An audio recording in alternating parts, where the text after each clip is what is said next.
का 25वां मंत्र प्रस्तुत है। आप इसको ध्यानपूर्वक सुने, समझें और अपने जीवन में उतारने का प्रयास करें। ओम यत्र ब्रह्म च क्षत्रं च सम्यचोचरत्सः तं लोकं पुण्यं प्रगेशं यत्र देवा शहाविना। इस मंत्र में वाचो लुप्त अलंकार है। इस मंत्र के भावार्थ में ऋषि ध्यान लिखते हैं, जो ब्रह्म एक चेतन मात्र स्वरूप सबका अधिकारी, पाप रहित ज्ञान से देखने योग्य, सर्वत्र व्याप्त, सबके साथ वर्तमान है, वही सब मनुष्यों का उपास्य देव है। अब देखिए, इस मंत्र में परमात्मा स्वयं बता रहे हैं कि वह क्या है। परमात्मा एक चेतन स्वरूप है, वो चेतन है, अचेतन नहीं है। सबसे प्रथम बात यह है इस मंत्र का। दूसरी बात, वो सबका अधिकारी है, अर्थात वो सबका मालिक है। जब व्यक्ति पाप रहित, पाप से मुक्त होके जब उसको देखता है ज्ञान चक्षु से, तब यह समझ में आता है कि वो सर्वत्र व्याप्त है। अर्थात जब व्यक्ति पाप से मुक्त हो जाता है, अधर्म से मुक्त हो जाता है, असत्य से मुक्त हो जाता है, अज्ञान से मुक्त हो जाता है, तब परमात्मा उसको सर्वत्र नजर आते हैं और सबके साथ वर्तमान भी नजर आते हैं। आपको स्वयं अपने अंदर वो दिखेंगे। वही सब मनुष्यों का उपास्य देव है। उसी परमात्मा की हम सभी को उपासना करनी चाहिए, जो चेतन है और सर्वत्र विद्यमान है और सबके साथ न्याय कर रहा है। सबके सुख के लिए विभिन्न पदार्थों की रचना की हुई है, सबको निरंतर ज्ञान दे रहा है। ये अलग बात है कि हम उसके ज्ञान को अपने अंदर प्रकाशित करें या न करें। उसके लिए परमात्मा ने हमें स्वतंत्र भी किया हुआ है। तो अगर हम अंतर ध्यान लगाएंगे, ध्यान पूर्वक चिंतन करेंगे, तो आप परमात्मा को चेतन पाएंगे। क्योंकि सृष्टि की रचना को जब आप देखेंगे तो एक एक रचना बुद्धि पूर्वक की हुई रचना है। इससे यह पता चलता है कि कोई चेतन सत्ता ही इसकी रचना कर रही है। स्वयं अपने आप रचना नहीं हो सकती। बहुत से लोग कहते हैं नेचर है, प्रकृति है। प्रकृति अपने आप कुछ नहीं कर सकती है। क्यों नहीं मट्टी से ईंटा बन जाता है अपने आप?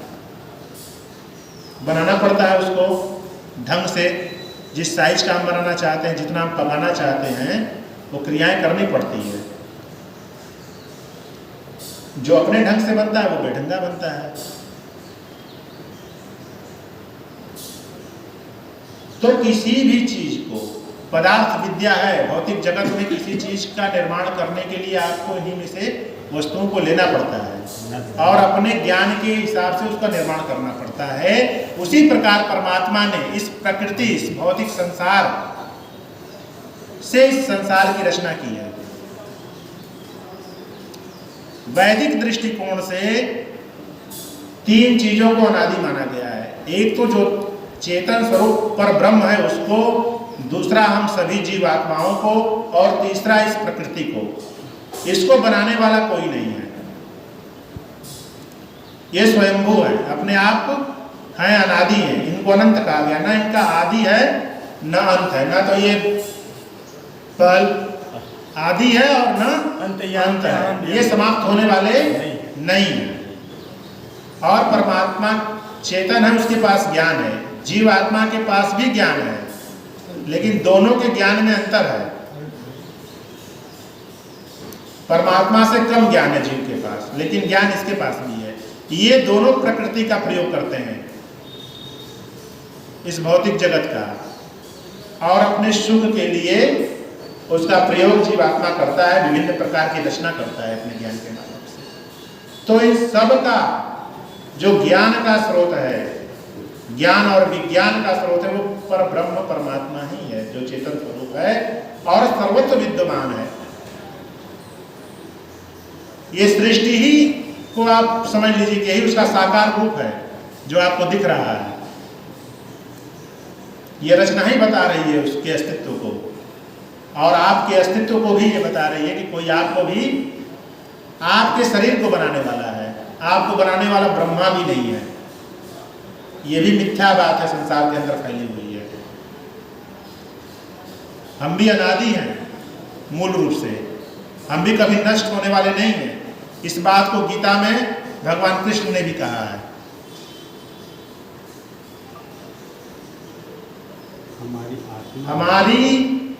हमारा ये शरीर बनता है और ये बिगड़ता है।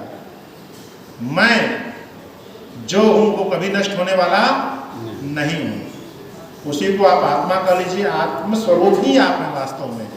और आपका भी अस्तित्व सूक्ष्म है, निराकार है, आपका भी कोई आकार नहीं है।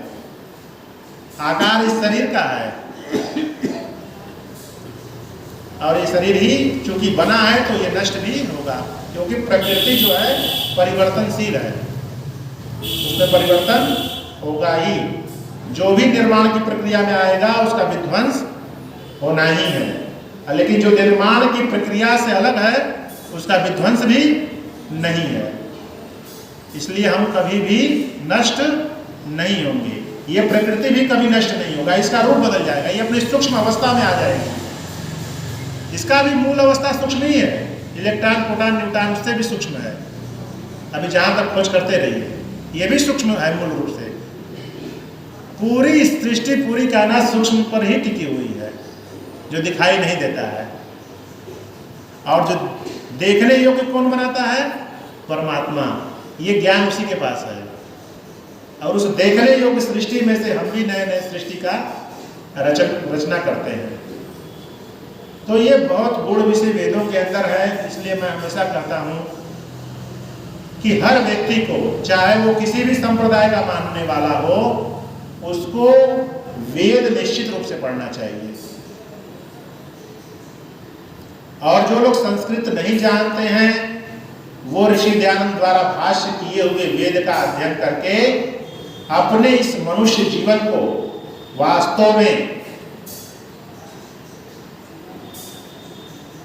एक जो अवसर परमात्मा ने दिया है इस मनुष्य शरीर में हमें, उसका वो सदुपयोग करके अपने भी कल्याण के रास्ते में जा सकते हैं और दूसरों को भी उस कल्याण पर ले जा सकते हैं, और इस संसार में सुख को भी प्राप्त कर सकते हैं और दूसरों को सुख भी दे सकते हैं। बहुत कुछ हम कर सकते हैं, अपार क्षमता हमारे अंदर है।